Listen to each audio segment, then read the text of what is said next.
ಮಹಾಶಿವರಾತ್ರಿಯೆಂದು ಇದನ್ನೆಲ್ಲ ಮಾಡಬೇಡಿ, ಶಿವ ಕೋಪಗೊಳ್ಳುವನು. ಮಹಾಶಿವರಾತ್ರಿಯು ಶಿವಭಕ್ತರು ಆಚರಿಸುವ ಹಬ್ಬಗಳಲ್ಲಿ ಒಂದಾಗಿದೆ. ಈ ಮಹಾಶಿವರಾತ್ರಿಯು ಶಿವನ ಪ್ರಮುಖ ಉಪವಾಸಗಳಲ್ಲಿ ಒಂದಾಗಿದೆ.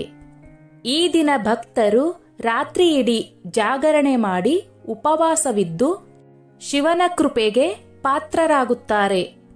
ಈ ಮಹಾಶಿವರಾತ್ರಿಯ ದಿನವೇ ಪಾರ್ವತಿ ದೇವಿ ಮತ್ತು ದೇವತೆಗಳು ಶಿವನ ಸ್ಮರಣಾರ್ಥ ಉಪವಾಸದ ವರವನ್ನು ಪಡೆದರು ಎಂದು ಪುರಾಣಗಳು ಹೇಳುತ್ತವೆ.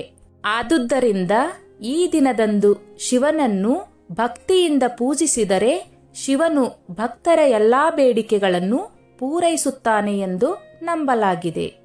ಅಂತಹ ಮಹಾಶಿವರಾತ್ರಿಯೆಂದು ಕೆಲವು ಮಾಡಬೇಕಾದ ಮತ್ತು ಮಾಡಬಾರದ ಸಂಗತಿಗಳಿವೆ. ಆದರೆ ಅವುಗಳು ಅನೇಕರಿಗೆ ತಿಳಿದಿಲ್ಲ. ಇದನ್ನು ತಿಳಿಯದೆ ಮಹಾಶಿವರಾತ್ರಿಯ ದಿನ ಮಾಡುವ ಕೆಲವು ತಪ್ಪುಗಳು ಶಿವನ ಕೋಪಕ್ಕೆ ಗುರಿಯಾಗಬಹುದು. ಈಗ ಮಹಾಶಿವರಾತ್ರಿಯ ದಿನ ಮಾಡಬೇಕಾದ ಮತ್ತು ಮಾಡಬಾರದ ಸಂಗತಿಗಳೇನು ಎಂಬುದನ್ನು ನೋಡೋಣ.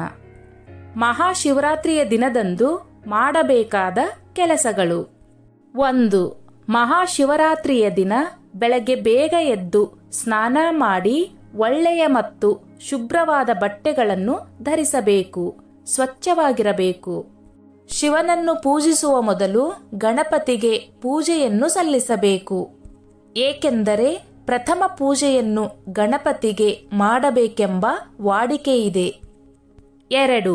ಈ ದಿನ ಭಕ್ತರು ಅಲ್ಪ ಆಹಾರ ಸೇವಿಸುವ ಮೂಲಕ ಉಪವಾಸ ಆಚರಿಸುವರು. ಇನ್ನು ಕೆಲವರು ನೀರು ಕುಡಿಯುವುದೇ ಉಪವಾಸ ಮಾಡುತ್ತಾರೆ.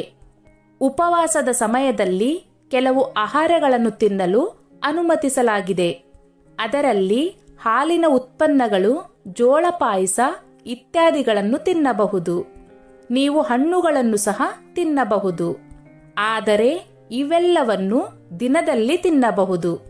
ಸೂರ್ಯಾಸ್ತದ ನಂತರ ಅಂದರೆ ಜಾಗರಣೆ ಸಮಯದಲ್ಲಿ ಯಾವುದೇ ಆಹಾರವನ್ನು ಸೇವಿಸಬಾರದು. 3. ಮಹಾಶಿವರಾತ್ರಿಯ ದಿನದಂದು ಶಿವನನ್ನು ಪೂಜಿಸಲು ಹತ್ತಿರದ ಶಿವ ದೇವಾಲಯಕ್ಕೆ ಭೇಟಿ ನೀಡಿ. ಇಲ್ಲವಾದರೆ ಮನೆಯಲ್ಲಿ ಶಿವಲಿಂಗವಿದ್ದರೆ ಪೂಜಿಸಬಹುದು. ಶಿವನು ಹಾಲು ಮತ್ತು ಹಾಲಿನ ಉತ್ಪನ್ನಗಳನ್ನು ಇಷ್ಟಪಡುತ್ತಾನೆ ಎಂದು ಹೇಳಲಾಗುತ್ತದೆ. ಹಾಗಾಗಿ ಶಿವರಾತ್ರಿಯ ದಿನ ರಾತ್ರಿ ಶಿವಲಿಂಗಕ್ಕೆ ಹಾಲು ಅಥವಾ ಮೊಸರಿನಿಂದ ಅಭಿಷೇಕ ಮಾಡಬೇಕು. ಅಷ್ಟೇ ಅಲ್ಲದೆ ಅಭಿಷೇಕವನ್ನು ಜೇನುತುಪ್ಪದಿಂದ ಕೂಡ ಮಾಡಬಹುದು. 4. ಮುಖ್ಯವಾಗಿ ಮಹಾಶಿವರಾತ್ರಿಯ ದಿನದಂದು ಉಪವಾಸ ಮಾಡುವವರು ದಿನವಿಡೀ ಶಿವನ ಮಂತ್ರಗಳನ್ನು ಪಠಿಸಬೇಕು. ಶಿವಮಂತ್ರಗಳಿಗೆ ನಿರ್ದಿಷ್ಟ ಶಕ್ತಿಗಳಿವೆ ಎಂದು ಹೇಳಲಾಗುತ್ತದೆ. ಆದ್ದರಿಂದ ಶಿವನ ಮಂತ್ರಗಳನ್ನು ಪಠಿಸಿ. ಅತ್ಯಂತ ಶಕ್ತಿಶಾಲಿ ಶಿವಮಂತ್ರಗಳಲ್ಲಿ ಒಂದಾದ ಓಂ ನಮಃ ಶಿವಾಯ ಎಂಬ ಮಂತ್ರವನ್ನು ತಪ್ಪದೆ ಪಠಿಸಿ. 5. ಹಾಲಿನ ಉತ್ಪನ್ನಗಳು, ಹಣ್ಣುಗಳು ಮತ್ತು ಹಾಲಿನ ಉತ್ಪನ್ನಗಳ ಸಿಹಿ ತಿಂಡಿಗಳನ್ನು ಮಾಡಿ ಶಿವನನ್ನು ಪೂಜಿಸುವುದು ಒಳ್ಳೆಯದು. ಮುಖ್ಯವಾಗಿ ಮಹಾಶಿವರಾತ್ರಿಯೆಂದು ಉಪವಾಸ ಮಾಡುವವರು ರಾತ್ರಿ ಜಾಗರಣೆ ಮಾಡಿ ಶಿವನನ್ನು ಪೂಜಿಸಬೇಕು.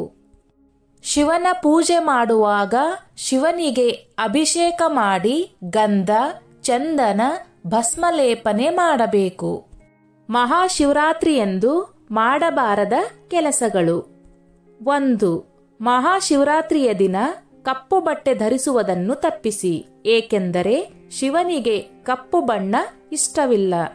ಶಿವನಿಗೆ ಕುಂಕುಮ ಹಾಗೂ ಅರಿಶಿನ ಲೇಪಿಸಬಾರದು ಎಂದು ಶಿವಪುರಾಣದಲ್ಲಿ ತಿಳಿಸಲಾಗಿದೆ. ಶಿವನಿಗೆ ಕೆಂಪು ಹೂಗಳು ಇಷ್ಟವಿಲ್ಲ. ಆದ್ದರಿಂದ ಮಹಾಶಿವರಾತ್ರಿಯ ದಿನ ಕೆಂಪು ಹೂಗಳನ್ನು ಪೂಜಿಸುವುದನ್ನು ತಪ್ಪಿಸಬೇಕು. ಶಿವನಿಗೆ ತುಳಸಿ ಎಲೆಗಳನ್ನು ಅರ್ಪಿಸುವುದನ್ನು ತಪ್ಪಿಸಬೇಕು. ತುಳಸಿ ಎಲೆಗಳನ್ನು ಶಿವಪೂಜೆಗೆ ಬಳಸಿದರೆ ಪೂಜೆ ಪೂರ್ಣವಾಗುವುದಿಲ್ಲ. ಪೂಜೆಯಲ್ಲಿ ತುಳಸಿಗೆ ಬಹಳ ಮುಖ್ಯವಾದ ಸ್ಥಾನವಿದೆ. ಆದರೆ ಅದನ್ನು ನಾವು ವಿಷ್ಣುವಿನ ಪೂಜೆಗೆ ಬಳಸಬೇಕು. ಶಿವನ ಪೂಜೆಗೆ ತುಳಸಿಯನ್ನು ನಾವು ಬಳಸಬಾರದು ಎನ್ನುವ ಮಾತಿದೆ. ಪುರಾಣಗಳ ಪ್ರಕಾರ ಶಿವಲಿಂಗವನ್ನು ಸಂಪೂರ್ಣವಾಗಿ ಪ್ರದಕ್ಷಿಣೆ ಮಾಡಬಾರದು. 5.